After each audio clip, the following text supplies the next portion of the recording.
அனைவருக்கும் வணக்கம். நான் வழக்கறிஞர் மேகராஜ் பாண்டியன். பாரதிய இந்து எழுச்சி இயக்கம்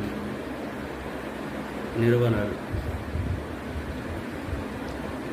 அதாவது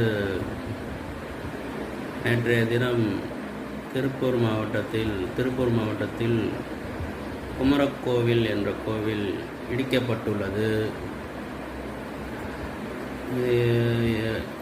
குமரக்கோவில் கோவிலை இடிப்பதற்கு நீதிமன்ற உத்தரவு எதுவும் வழங்கப்படவில்லை.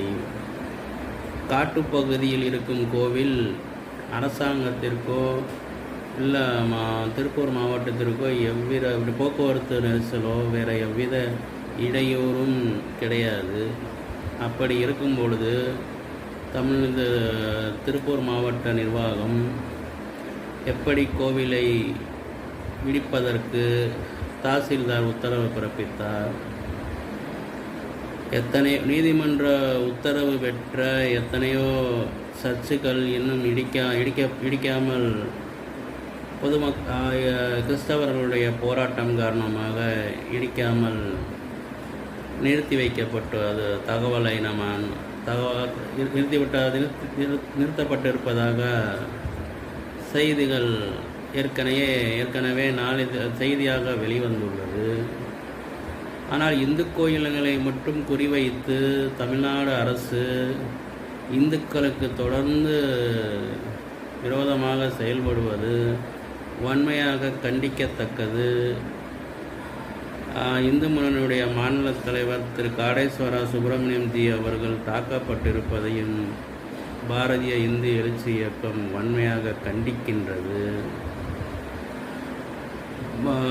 தமிழ்நாட்டில் சர்வாதிகார ஆட்சி நடைபெறுகின்றதா அல்லது நாங்கள் இந்துக்களுக்கு எதிராக தான் செயல்படுவோம் என்று தமிழ்நாடு அரசு கொள்கை வைத்துள்ளதா என்பதை இந்த காலொனி வாயிலாக தமிழ்நாடு அரசுக்கு கேள்வி எழுப்ப விரும்புகின்றேன். அப்படி கொள்கை வைத்திருந்தால் வெளிப்படையாக அறிவித்து விடுங்கள். நாங்கள் இந்து கோயில்களை மட்டும்தான் இடிப்போம், ஒருதலை பட்சமாகத்தான் செயல்படுவோம், இந்துக்களுடைய உணர்வுகளுக்கு மதிப்பளிக்க மாட்டோம் என்று வெளிப்படையாக அறிவித்து விடுங்கள். எங்களுடைய கொள்கை அதுதான் என்று அறிவித்து விடுங்கள். இந்துக்களை பாரத தேசத்தில் பாரதிய ஜனதா கட்சியினுடைய மோடிஜி அவர்கள் ஆட்சி செய்து கொண்டிருக்கின்ற ஒரு இந்துக்கள் பெரும்பான்மையாக வசிக்கின்ற நாட்டிலே தமிழ்நாட்டில்